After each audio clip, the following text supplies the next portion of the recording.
The emergency alarm echoed through the grand chamber of the Galactic Council for the first time in 3,000 years.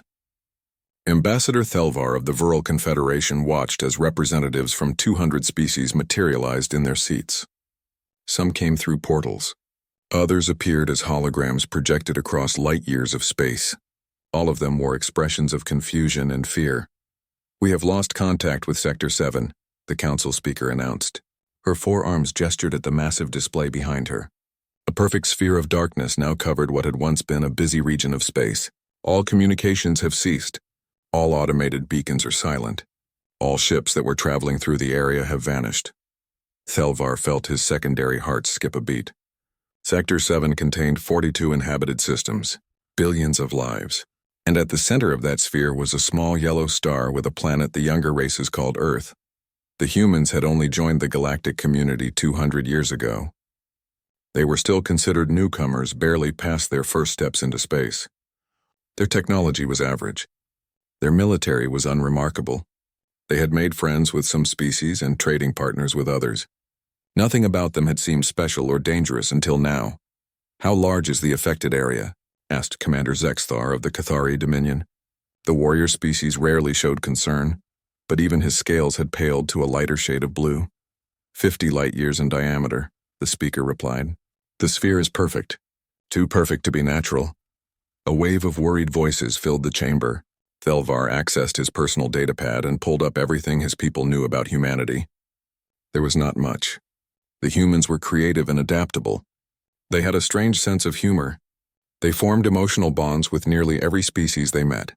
They even adopted alien animals as pets. Some VRL scientists had written papers suggesting humans were too friendly, too trusting, too soft to survive in the harsh galaxy. Those papers seemed foolish now. "We sent 3 probe ships to investigate," the speaker continued. "They approached the boundary of the sphere and detected extreme spatial distortions. Then we lost contact with all 3. "What kind of distortions?" Thelvar asked, unknown. "The data streams cut off before our sensors could analyze the readings." An elderly ambassador from the Ix Collective stood up. The insectoid being clicked her mandibles together nervously. "I propose we quarantine the entire sector.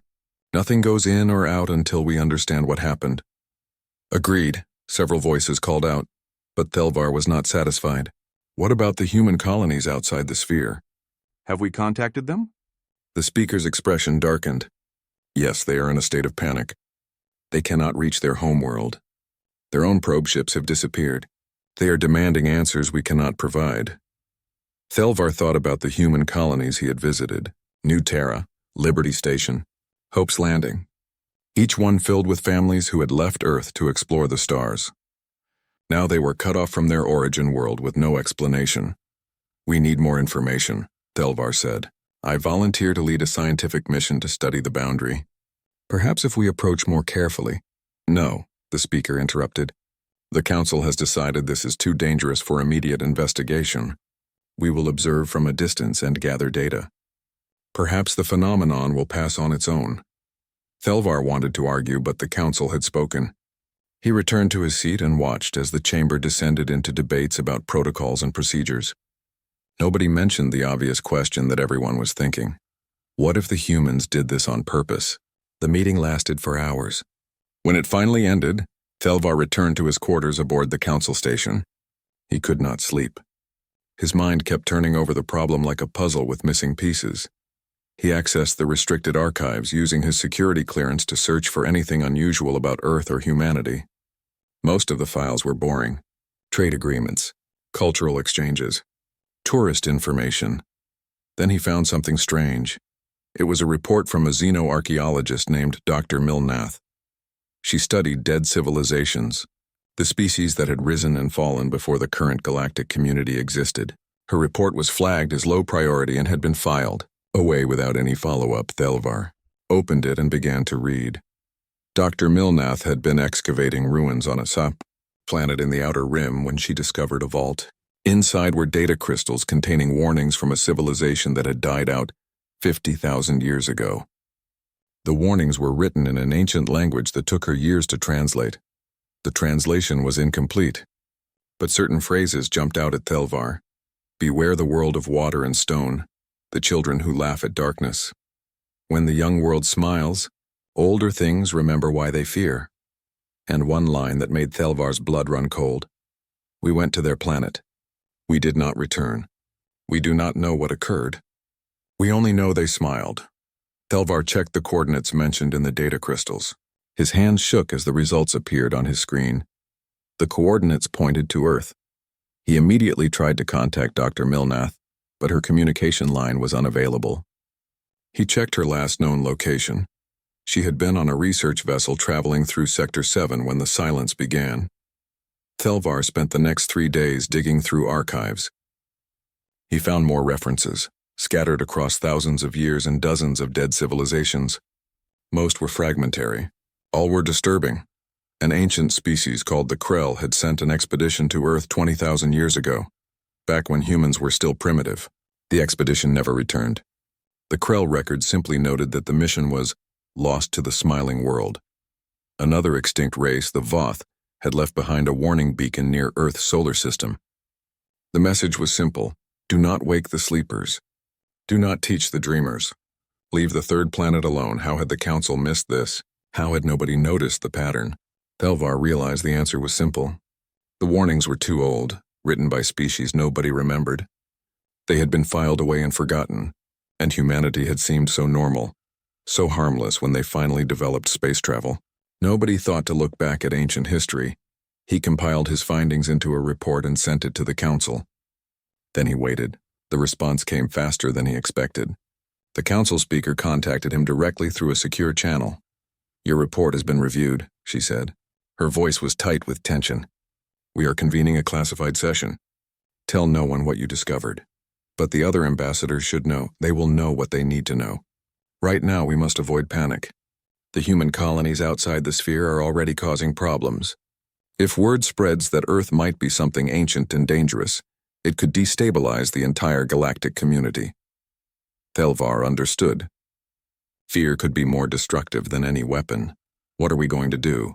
he asked. The speaker was quiet for a long moment. "We wait, we watch, and we pray that whatever Earth has become, it stays inside that sphere." The transmission ended. Thelvar stood at the window of his quarters and looked out at the stars. Somewhere out there, hidden behind a wall of distorted space, Earth was still spinning. Humans were still living their lives. And something had changed that nobody understood. He thought about Dr. Milnath's translation again. When the young world smiles, older things remember why they fear. What did Earth have to smile about? What had humanity found? And why did the silence feel less like an ending and more like a beginning?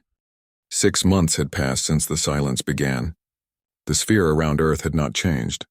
It had not grown. It had not shrunk. It simply existed, a perfect wall of distorted space that refused to give up its secrets. Ambassador Thelvar stood in the briefing room aboard the research vessel Unity. Around him were the other members of the expedition team, the ones brave enough or foolish enough to volunteer for a mission that might end in their deaths. Commander Zexthar of the Cathari Dominion leaned against the wall with his arms crossed. His blue scales caught the light as he studied the others with the calculating gaze of a predator. He was there as both warrior and diplomat, ready to fight or negotiate depending on what they found. Dr. Yenna Crost worked at a control panel, her 6 fingers dancing across holographic displays. The Vrel scientist was the team's sensor specialist and expert in spatial phenomena. She had spent the last 6 months designing new equipment specifically for this mission. A human woman named Dr. Sarah Chen sat at the conference table with her hands clasped tightly together. She was from one of the colonies outside the sphere, a quantum physicist who had been visiting a research station when Earth went silent. Her wife and children were on Earth. She had volunteered immediately when the Council announced the expedition.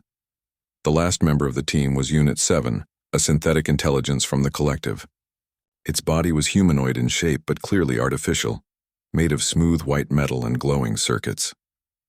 Unit 7 could process information faster than any biological mind, and had no fear of death because it could simply transfer its consciousness to a new body if necessary. "Let me be clear about our situation," Thelvar began. He activated the main display showing the sphere. "We have no guarantee this mission will succeed. We have no idea what happened to the previous probe ships, but we have developed new shielding technology that should, in theory, Allow us to pass through the boundary. In theory, Zexthar repeated. I have died in theory many times. It is not comforting. Dr. Crost looked up from her controls. The shielding will work. I have tested it extensively. The spatial distortions at the boundary are similar to those found near certain types of anomalies. Our shield should adapt and protect us.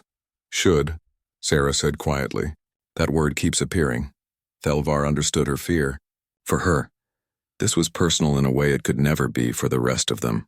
Dr. Chen, you can still withdraw from the mission. Nobody would think less of you. Sarah shook her head firmly. My family is down there. I need to know what happened. Unit 7 spoke in its calm, artificial voice.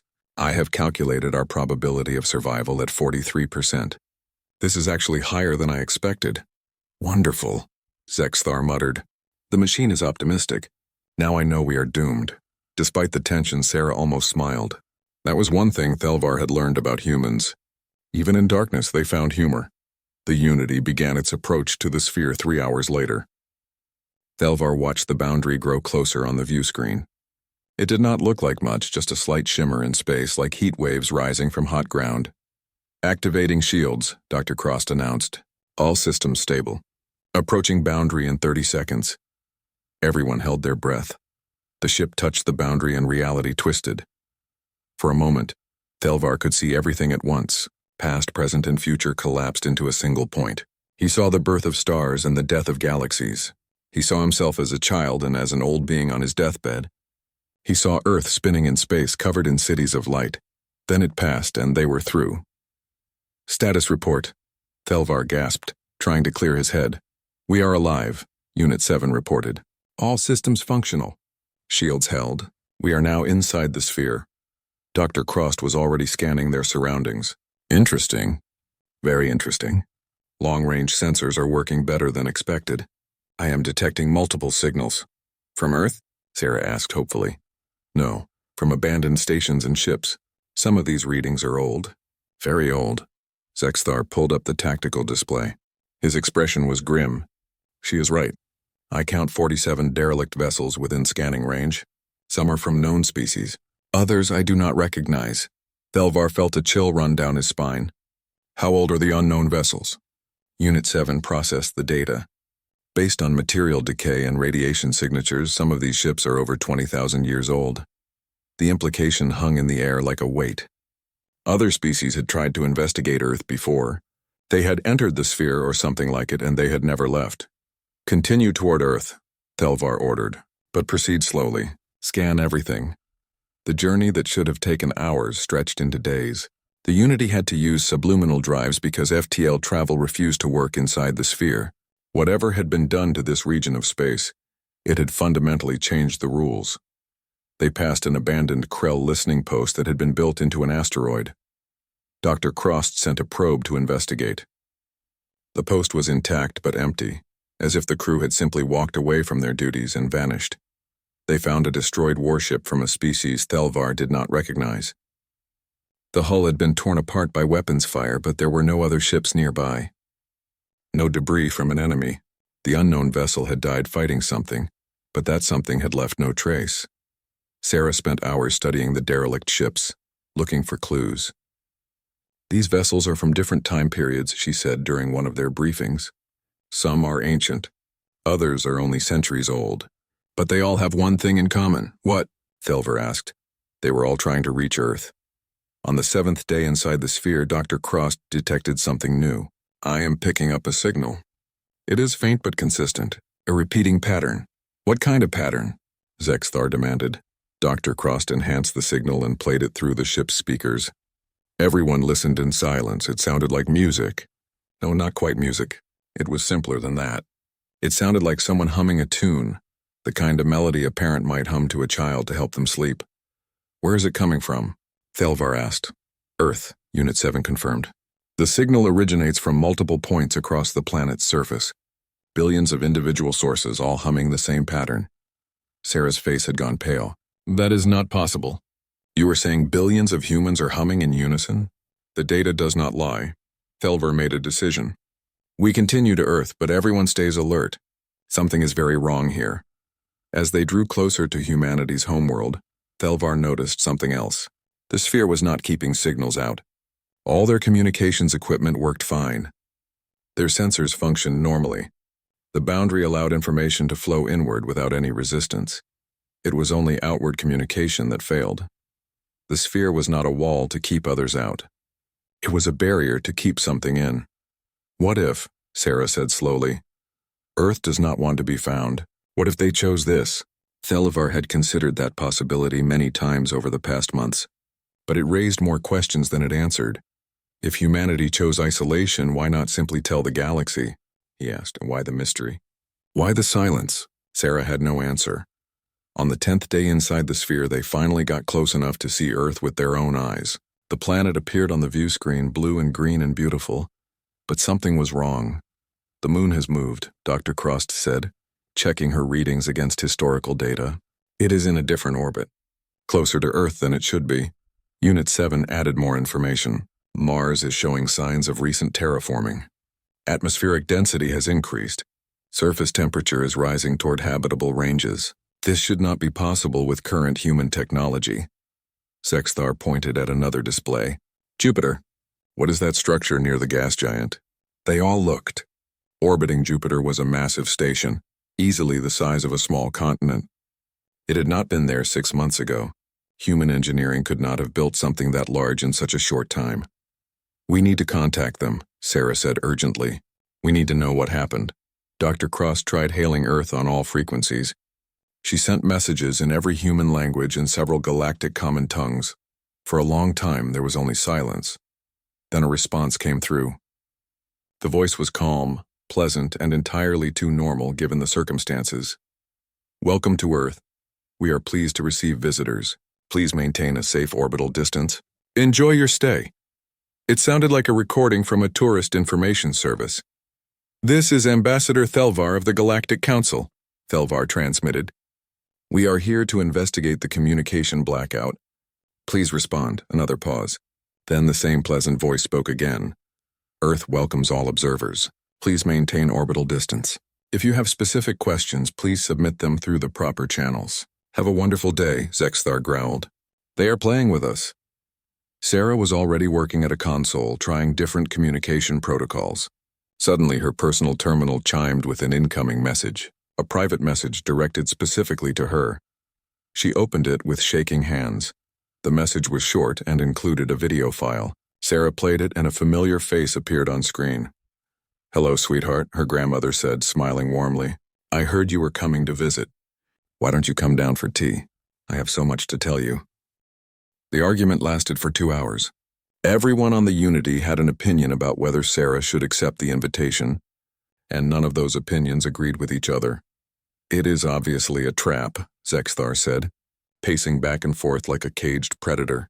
They show you an image of a dead relative to manipulate your emotions. You go down to the surface and we never see you again, just like all those other ships that came here and vanished. Sarah sat at the conference table with the video message frozen on her screen. Her grandmother's face smiled out at her from the display. She had watched the message 50 times now, looking for any sign that it was artificial or fake. She found none. Every detail was perfect. The small scar on her grandmother's left eyebrow from a childhood accident. The way she tilted her head when she smiled. Even her voice had the exact same warm tone that Sarah remembered from her childhood. What if it is really her? Sarah asked quietly. Your grandmother has been dead for 15 years. Dr. Crost said gently. The probability of her actually being alive is essentially 0. Unless something happened here that we do not understand, Unit 7 added. The synthetic being was studying sensor data from the planet's surface. I am detecting billions of human life signs on Earth. All appear healthy. All appear active. But there is something unusual about the readings. What do you mean unusual? Thelvar asked. Unit 7 hesitated, which was itself unusual for an artificial intelligence. The life signs are too perfect, too consistent. When I scan a normal population, there are variations, different health states, different ages, different biological patterns, but Earth shows almost no variation. It is as if every human down there is in ideal physical condition. The implications of that statement settled over the room like a heavy blanket. We should send a probe first, Zexthar suggested. Test their defenses and see how they respond. We already tried that, Dr. Crost reminded him. She pulled up the tactical log. 3 hours ago, I launched a small surveillance drone toward the landing coordinates. It was destroyed instantly by some kind of energy weapon. The response was so fast that I barely detected it. Thelvar studied the data. How fast? Impossibly fast. The targeting system would require processing power far beyond anything humanity possessed 6 months ago, and the weapon itself used an energy signature I have never seen before. Sarah stood up abruptly. I am going. Dr. Chen, Thelvar began.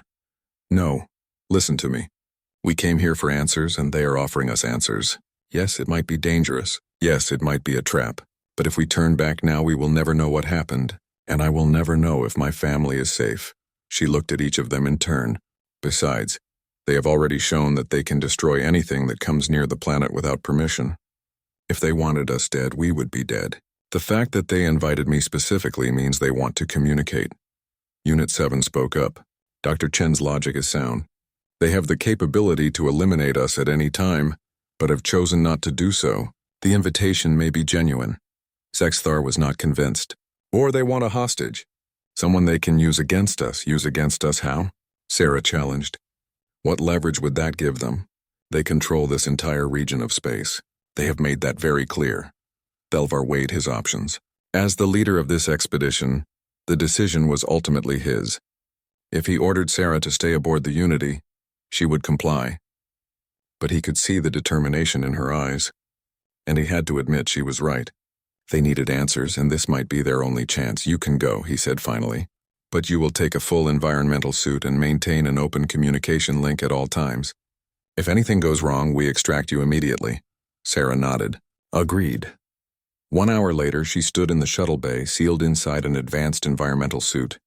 The helmet display showed her vital signs and gave her access to the shuttle's controls. Dr. Crost had programmed an emergency extraction protocol that would automatically pilot the shuttle back to the Unity if Sarah's heart rate dropped too low or if the communication link was severed. Remember, Thelvar said over the comm system, you are not just representing yourself down there. You are representing all of us. Everything you see and hear should be recorded. Understood. Sarah climbed into the small shuttle and sealed the hatch. The bay doors opened, revealing Earth below. From this distance, the planet looked exactly as she remembered it. Blue oceans, green continents, white clouds drifting in familiar patterns. Home. She launched the shuttle and began her descent. The approach was smooth and uneventful, which somehow made it more unsettling. She kept waiting for something to go wrong. For weapons to lock onto her, for the shuttle to lose power, for the sky itself to reach up and swallow her whole. Nothing happened. The shuttle broke through the atmosphere and glided toward the landing coordinates. Sarah looked out the window and gasped. The cities below were beautiful in a way that hurt to look at. The buildings seemed to flow like living things, their surfaces shifting with colors she had never seen before. Gardens sprawled between structures, not just green but every shade of the rainbow, and the architecture itself was impossible.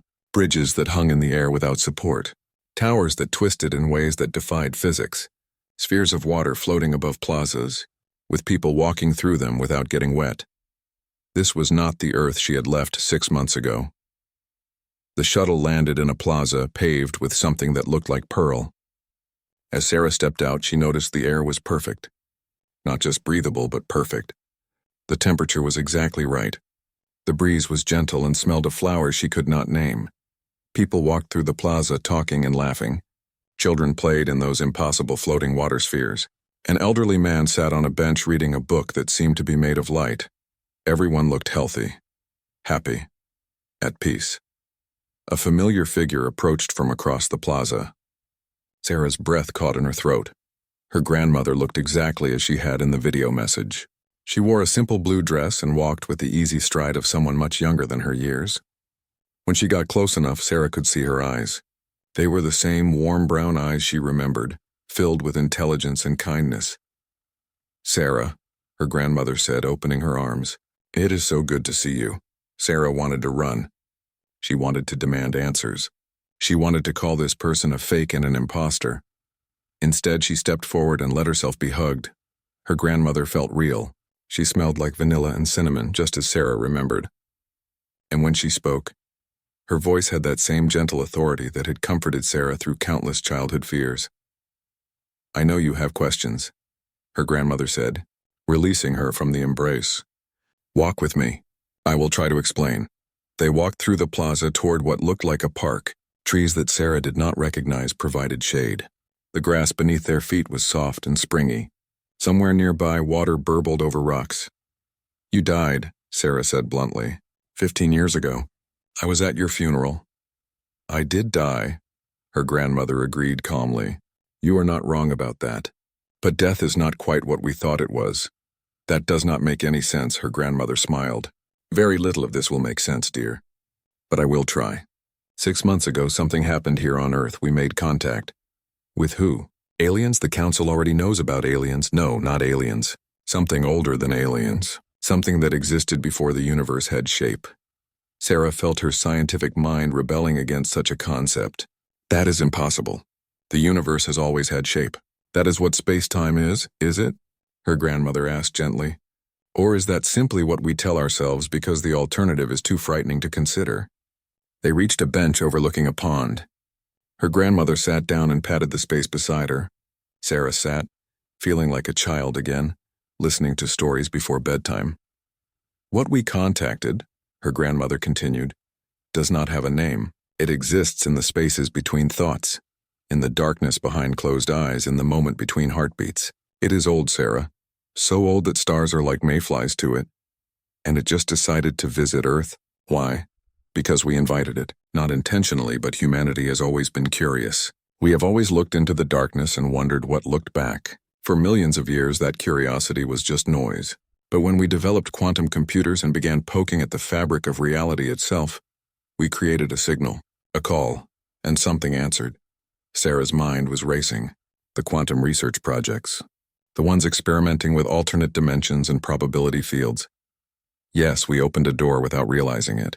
And something very old walked through. Why did it not destroy us?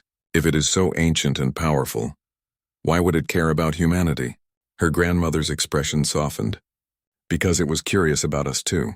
Think about it, Sarah. For something that has existed since before time began, we must seem fascinating. We are so young, so fragile, so temporary, and yet we laugh, we love, we create art and music and stories. We find joy in the smallest things. It offered us a choice, her grandmother continued. Join the galaxy and its endless cycles of conflict and competition, or step outside the game entirely. Step outside how? This. Her grandmother gestured at the city around them. The sphere. The isolation. We chose peace, Sarah. Sarah walked through the city of light and impossible angles with her grandmother at her side. Every street revealed new wonders that her scientific mind struggled to categorize. Buildings that breathed.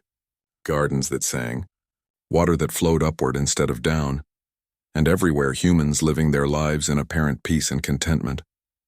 They passed a market where vendors sold fruit Sarah had never seen before. A woman juggled spheres of pure light while children laughed and clapped. An artist painted on air itself, the colors hanging suspended without any visible canvas. This is all real? Sarah asked. Not an illusion or simulation? As real as anything is, her grandmother replied. Reality is more flexible than you were taught in school. The entity that contacted us helped us understand that. They turned a corner and entered a residential district. The homes here were smaller, more intimate, though still touched by that strange, impossible beauty. Her grandmother stopped in front of a house that made Sarah's heart ache with recognition. It looked almost exactly like the home Sarah had grown up in. Same blue door, same flower boxes in the windows. Even the same crack in the front step that her father had always meant to fix but never got around to. They are inside, her grandmother said gently. Your wife, your children, they have been waiting for you. Sarah stood frozen on the sidewalk. Part of her wanted to run up those steps and throw open the door and hold her family in her arms. But another part of her, the scientist part, held her back with 1,000 questions. How long have they been here? Sarah asked. They arrived 3 months ago. When the sphere first formed, anyone with strong emotional ties to Earth was given the opportunity to return. Many chose to come home? You mean they were brought here, transported somehow? They chose to come, her grandmother insisted. Nobody was forced. But yes, the entity provided the means. Distance is not the obstacle it once was. Not for something that exists outside normal space. Sarah took a step toward the house, then stopped again. What about the people who did not return? The colonies outside the sphere are still out there. Millions of humans who chose to stay away from Earth. They are free to live their lives as they see fit. We do not judge them. But we also cannot return to the way things were. Earth has chosen a different path. The front door of the house opened. Sarah's wife Emma stood in the doorway. She looked exactly as Sarah remembered her, with the same short dark hair and quick smile. Behind her, two small figures appeared. Their children, Marcus and Lily. Emma's face lit up when she saw Sarah. "You came," she said, her voice breaking with emotion. "I knew you would come." Sarah's resolve crumbled. She ran up the steps and into Emma's arms. Her children wrapped themselves around her legs, talking excitedly about all the wonderful things they had seen. For a long moment, Sarah let herself simply be present with her family, feeling their warmth and solidity. This was real. They were real. Whatever else had happened, that much was true. They went inside. The house was furnished almost exactly as Sarah remembered their old home. Emma explained that they had been given the choice to design their living space however they wanted. She had chosen familiarity. "Tell me everything," Sarah said once the children had run off to play in their rooms. "What happened? How did you get here?" Emma sat down on the couch and Sarah sat beside her. Her wife took her hands and held them tightly. "3 months ago I woke up and there was a voice in my head," Emma said. Not scary or threatening, just calm and curious. It asked me if I wanted to go home. To Earth. I thought I was dreaming at first, but it was real. Yes, the voice explained that Earth had changed, that humanity had been offered a choice and most people chose to accept. It said I could stay at the colony or I could return home with the children. All I had to do was say yes, and you just agreed? Without knowing what you were agreeing to? Emma smiled sadly. "Sarah, you were not there. You do not know how bad things were getting at the colonies. After Earth went silent, panic spread. Riots, shortages. Some people thought there had been an invasion. Others thought humanity had destroyed itself. The Council could not protect us because they did not know what was happening either." Sarah felt a pang of guilt. She had been so focused on getting to Earth that she had not fully considered what the colonies were going through. "So when the voice offered safety and peace, I took it," Emma continued. "For the children, if not for myself. I said yes and we were here instantly, no ship, no travel time. One moment we were in our apartment at the colony, and the next we were standing in this house." "Are you happy here?" Sarah asked. Emma thought about that. "Yes, I think I am. It is strange, and there are things I do not understand. But the children are safe. We have everything we need, and there is no fear anymore. No uncertainty." Before Sarah could respond, her grandmother appeared in the doorway. She had not knocked or announced herself. She was simply there. "I am sorry to interrupt," she said, "but your team is getting worried. You have been on the surface for 3 hours. They are discussing whether to attempt a rescue." Sarah checked her suit's chronometer. 3 hours had passed in what felt like minutes. She had been so absorbed in her reunion that she had lost track of time. "I need to contact them," Sarah said, standing up. "Of course, but first there is something I need to show you. Something that might help you understand." Sarah looked at Emma, who nodded encouragingly. "Go. We will be here when you get back." Sarah followed her grandmother out of the house and through the city. They walked for what seemed like miles, though Sarah noticed that the distance felt elastic, as if the city itself was adjusting to make their journey shorter. They arrived at a building that looked like a library, but on a scale that defied reason. The structure rose higher than any skyscraper Sarah had ever seen, and its walls were made of something that looked like crystal, but shifted colors with the changing light. Inside, the space opened up into a vast chamber filled with floating platforms connected by bridges of light. On each platform, people sat or stood or sometimes floated, apparently lost in thought. "This is where we keep our memories," her grandmother explained. "Not just human memories. The entity that contacted us exists as a form of living information. It experiences reality by processing the thoughts and experiences of conscious beings. When it made contact with humanity, it offered to preserve our collective knowledge. I do not understand." Her grandmother led her to one of the platforms. On it sat a woman Sarah did not recognize. The woman's eyes were closed, but her lips moved silently as if she was speaking to someone only she could hear. "She is communing with the past," her grandmother said, experiencing the memories of her great-great-grandmother who lived 200 years ago. Every moment, every feeling preserved perfectly. Sarah felt a chill run down her spine. That is not possible. Consciousness cannot be stored like data, cannot it? Your own research in quantum physics suggested that consciousness might be a fundamental property of reality itself, not just an emergent property of complex brains. What if memory and thought are not confined to individual minds, but exist in a shared space that we have simply never been able to access before? They moved to another platform. A man stood there with tears running down his face, but he was smiling. He is remembering his son, her grandmother said softly. His son died in an accident 30 years ago. But here, he can experience every moment they shared together, every laugh, every conversation. Death has not erased those moments. They are preserved forever, Sarah wanted to argue. She wanted to point out all the ways this was impossible, all the laws of physics it violated. But she was standing in a city that should not exist, talking to a grandmother who should be dead, on a planet that had somehow isolated itself from the rest of the galaxy. "Why are you showing me this?" Sarah asked. "Because you need to understand what we chose. When the entity offered us peace, it also offered us continuity. No more lost memories, no more forgotten histories. Every human who has ever lived and every human who will live in the future, all connected through this shared space of consciousness. That sounds like losing individuality, like becoming part of a hive mind." Her grandmother shook her head firmly. "No, each person remains themselves. Their thoughts, their choices, their personality, all intact. But now we can truly understand each other. When you communicate with someone here, you do not just hear their words. You can feel their intent, their emotions, their truth." "No more lies," Sarah said quietly. "No more lies. No more misunderstandings. No more wars fought because people could not see past their differences." They left the library and walked back toward the landing plaza. Sarah's mind was overwhelmed with everything she had seen and learned.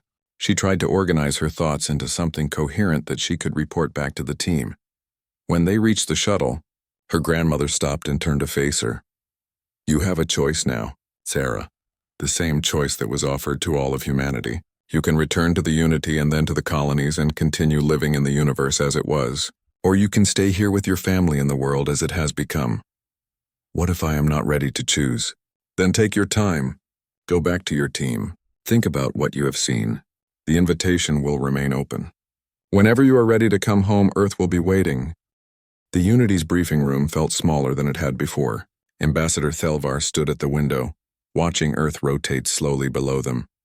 Behind him, the rest of the team sat in uncomfortable silence, processing Sarah's decision. "I will not try to stop you," Thelvar said finally, still looking at the planet. "But I need you to understand what this means. If you stay, you become part of whatever Earth has become. You may never be able to leave again." Sarah had already considered that possibility. In fact, she suspected it was more than a possibility. It was a certainty. The sphere that surrounded Earth was not just a barrier. It was a statement, a line drawn in the cosmic sand that said this far and no further. "I understand," she said. Dr. Cross looked up from her data pad, where she had been reviewing sensor readings from Sarah's time on the surface. "I have been analyzing the recordings from your suit. The architecture you described shows evidence of technology that should not exist. Buildings that defy gravity. Matter that changes state without energy input. It is as if the laws of physics down there are suggestions rather than rules." "Perhaps they are," Unit 7 said. The synthetic intelligence had been unusually quiet during Sarah's report. Now it spoke with something that almost sounded like confusion. "I have been attempting to process what Dr. Chen described. The concept of consciousness as a shared space, memory as something that can be preserved and accessed by others. If this is true, it suggests that reality itself is far more malleable than our current understanding allows." Zexthar, who had been pacing the room like a caged animal, finally stopped and faced Sarah. "What you are describing sounds like paradise, but paradise always has a price. What is the price for Earth's peace?" It was a good question. Sarah had been asking herself the same thing. "Isolation," she said. "That is the price. Earth has chosen to step away from the galactic community. No trade, no alliances, no participation in the wider universe. Just silence. Why?" Zexthar demanded. "Why would humanity give up the stars? You were explorers, adventurers. You spread across dozens of star systems in just 2 centuries. Now you retreat to your homeworld and hide behind a wall of distorted space. It makes no sense." Sarah thought about her grandmother's words. about the entity that existed before time and space, about the choice that humanity had been offered. Maybe we finally realized something, she said slowly. Maybe we looked at the galaxy with all its conflicts and competitions, its wars and betrayals, and decided we did not want to be part of that game anymore. Maybe peace is worth more than expansion. Thelvar turned away from the window. His expression was sad but understanding. I have studied galactic history for most of my life. I have seen civilizations rise and fall.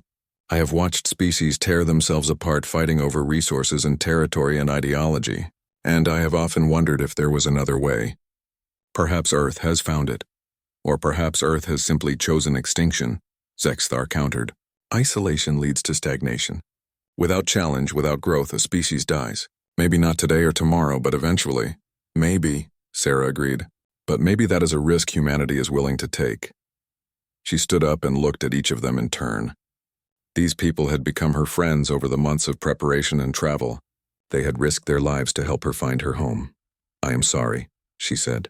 I know this is not the outcome any of us expected, but I cannot leave my family down there. I cannot walk away from them again. Dr. Cross stood and approached Sarah. The Vrel scientist was small and delicate compared to humans, but she reached up and placed one hand on Sarah's shoulder in a gesture of comfort. We understand, she said. Family is important to all species. We do not blame you for your choice. The Council will not be happy, Thelvar said. They sent us here for answers, and all we have are more questions. Then tell them the truth, Sarah said. Tell them Earth is safe. Tell them humanity has chosen isolation. Tell them to leave us alone. Will they listen? I do not know. But you have to try. An hour later, Sarah stood in the shuttle bay for the second time. Her personal belongings had already been moved to the shuttle. It was not much. A few changes of clothes. Some photos. A data pad with her research notes. Everything else she was leaving behind. The team gathered to see her off. Even Zexthar, who had argued against her decision, came to offer his respects. If you ever change your mind, Thelvar said. If you ever need help or want to leave, try to contact us. We will do whatever we can, Sarah smiled, though she knew the offer was meaningless. Once she returned to Earth, she would be part of the silence. Part of the mystery that the galaxy could observe but never truly understand. Thank you, she said. For everything. She climbed into the shuttle and sealed the hatch. Through the window, she watched the team step back as the bay doors opened. Then she launched, leaving the Unity behind. The descent to Earth felt different this time. Less frightening. Almost like coming home after a long journey. When she landed in the plaza, her family was waiting for her. Emma and the children ran to meet her as she stepped out of the shuttle. They embraced, and Sarah felt a weight lift from her shoulders that she had not even realized she had been carrying. Welcome home, Emma whispered. The Unity departed the Earth's orbit 6 hours later. Thelvar watched the planet shrink on the view screen and wondered if they would ever truly understand what had happened here. Setting course for the boundary, Dr. Cross announced. We should reach it in approximately 10 days. The journey back through the sphere was quieter than the journey in. Everyone was lost in their own thoughts. They passed the same derelict ships and abandoned stations, but now those dead vessels seemed less threatening and more sad. They were reminders of others who had tried to understand Earth and failed. When they finally reached the boundary and passed through the shimmer of distorted space, it felt like waking from a dream. Long-range communications restored, Unit 7 reported. Multiple messages waiting for us from the Council. Thelvar was not surprised. The Council would want answers immediately. They would want detailed reports and sensor data and explanations. He would give them what he could. But he knew it would not be enough. The Council convened 3 days later. Thelvar stood before the assembled representatives and delivered his report. He told them about the sphere and the journey through it. He described the abandoned ships and the impossible city. He played recordings from Sarah's suit camera, showing buildings that defied physics and gardens that sang. When he finished, the chamber erupted in debate. This is clearly a threat, one ambassador declared. Earth has developed technology far beyond anything we have seen. They could be building weapons, planning an invasion. They are not a threat, Thelvar argued. They simply want to be left alone. How can we be sure? They have hidden themselves behind a wall we cannot penetrate. They refuse to communicate. For all we know, they are preparing for war. The arguments went on for hours. Some wanted to send military forces to investigate. Others wanted to quarantine the entire sector and forbid anyone from approaching. A few suggested simply accepting Earth's choice and moving on. In the end, the council made a decision that satisfied no one. They would maintain observation posts at the edge of the sphere. They would monitor for any changes or threats. But they would not attempt another expedition unless Earth showed signs of aggression. It was a compromise born of fear and uncertainty. Thelvar returned to his quarters feeling exhausted. He pulled up the data from their mission and studied it again, looking for something he might have missed. Some clue that would make sense of what had happened. He found nothing. Earth remained a mystery. Over the following months and years, the pattern continued. Other species tried to investigate Earth. Some were turned away at the boundary. Others were allowed through only to return with the same story. Earth was at peace. Humanity was content, nothing more to report. A few individuals who entered the sphere never came back. Thelvar suspected they had made the same choice as Sarah, choosing to stay with Earth rather than return to the galaxy. The human colonies outside the sphere faced a crisis. Cut off from their homeworld, they had to decide their own futures. Some thrived, building independent societies. Others struggled and eventually collapsed. And slowly, gradually, more and more humans made the journey home.